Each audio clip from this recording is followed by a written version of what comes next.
தருமபுரி மாவட்டம் பாலக்கோடு அருகே உள்ள சொக்கன் கொட்டாய் காப்புக்காடு பகுதியில் வன விலங்குகளை வேட்டையாட முயன்றவர் பிடிபட்டார். தாசன்பயில் கிராமத்தைச் சேர்ந்த கணேசன் என்பவர் அப்பகுதியில் மின்வேலி அமைத்து வன விலங்குகளை வேட்டையாட முயன்றபோது பிடிபட்டார்.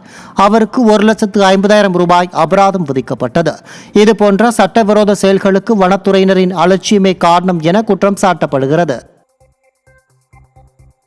திருப்பூர் மாவட்ட ஆட்சியர் அலுவலகத்தில் நடைபெற்ற விவசாயிகள் குறைதீர்க்கும் முகாமில் போதிய இடவசதி இல்லாததால் தரையில் அமர்ந்தும் நின்று கொண்டும் விவசாயிகள் பங்கேற்றனர். வழக்கமாக ஆட்சியர் அலுவலகத்தின் 2வது தளத்தில் நடைபெறும் விவசாயிகள் குறைதீர்க்கும் நாள் கூட்டம் தற்போது தரைதளத்தில் நடைபெற்றது. இதனால் போதிய இடமில்லாமல் விவசாயிகள் அவதியடைந்தனர். விவசாயிகளின் விரோத அரசு ஸ்டாலின் ஆட்சி என்பது ஒவ்வொரு நாளும் அம்பலமாகி வருவதாக விவசாயிகள் தெரிவித்தனர். திருவண்ணாமலை மாவட்டம் வந்தவாசி அருகே குடிநீர் வழங்காததை கண்டித்து தெல்லார் வட்டார வளர்ச்சி அலுவலகம் முன்பு அமர்ந்து மக்கள் காத்திருப்பு போராட்டத்தில் ஈடுபட்டனர். வந்தவாசி திண்டிவனம் சாலை பணியின் போது தென்வணக்கம்பாடி கிராமத்தில் குடிநீர் இணைப்பு துண்டிக்கப்பட்டது. அதனை சரி செய்து மீண்டும் குடிநீர் வழங்க பலமுறை மனு அளித்தும் நடவடிக்கை எடுக்காததால் ஆத்திரமடைந்த பொதுமக்கள் காலி குடங்களுடன் போராட்டத்தில் ஈடுபட்டனர். ஸ்டாலின் அரசு அதிகாரிகள் குடிநீர் உள்ளிட்ட அடிப்படை வசதிகளை கூட ஏற்படுத்தி தருவதில்லை என மக்கள் குற்றம் சாட்டினர். அது முக்கியமா இன்னைக்கு நாங்க வந்திருக்கிற காலத்தினால அவங்க இன்னைக்கு கொலை போடுறாங்க. இவ்வளவு நாள் ஆறுமா 1 வருஷமா என்ன பண்ணாங்க அதிகாரிங்க? என்ன பண்ணாங்க? இன்னைக்கு நாங்க வரதுனால அவங்க போடுறாங்களா? ஆனா எங்களுக்கு தண்ணி வரணும். தண்ணி வந்த பிறகுதான் 5 மணி அளவு வரைக்கும் நாங்க இங்கதான் இருப்போம். தண்ணி வந்த பிறகுதான் நாங்க கலைஞ்சு போவோம்.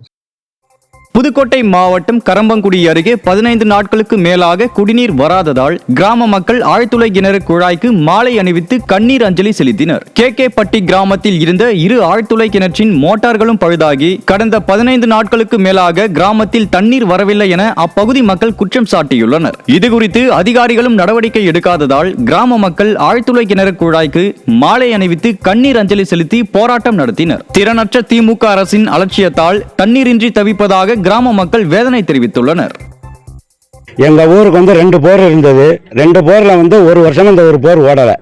இந்த ஒரு போர்ல 2 போரை ஒரு போரை வச்சு தான் 2 டேங்கு தண்ணி ஏற்றிக்கிட்டு இருக்கோம். நாங்களும் பல முறை பல ஆபீசர்கிட்ட சொல்லி இந்த ஒரு போர் பிடிங்கி இன்னைக்கு மாசம் கணக்காச்சு.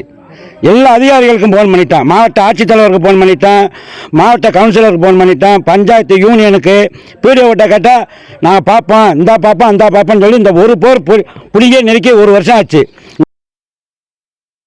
புதுச்சேரியின் ஏனாம் பிராந்தியத்தில் பொதுப்பணித்துறை குடிநீர் விநியோக மையத்தில் குளோரின் கேஸ் கசிவு ஏற்பட்டு பாதிக்கப்பட்ட 15 பேர் மருத்துவமனையில் அனுமதிக்கப்பட்டுள்ளனர். கனககலா பேட்டில் உள்ள குடிநீர் விநியோக மையத்தில் இருந்த குளோரின் கேஸ் சிலிண்டரில் இருந்து வாயு கசிவு ஏற்பட்டது.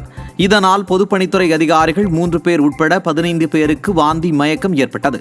இதையடுத்து பாதிக்கப்பட்ட 15 பேரும் மருத்துவமனையில் அனுமதிக்கப்பட்டு சிகிச்சை அளிக்கப்பட்டது.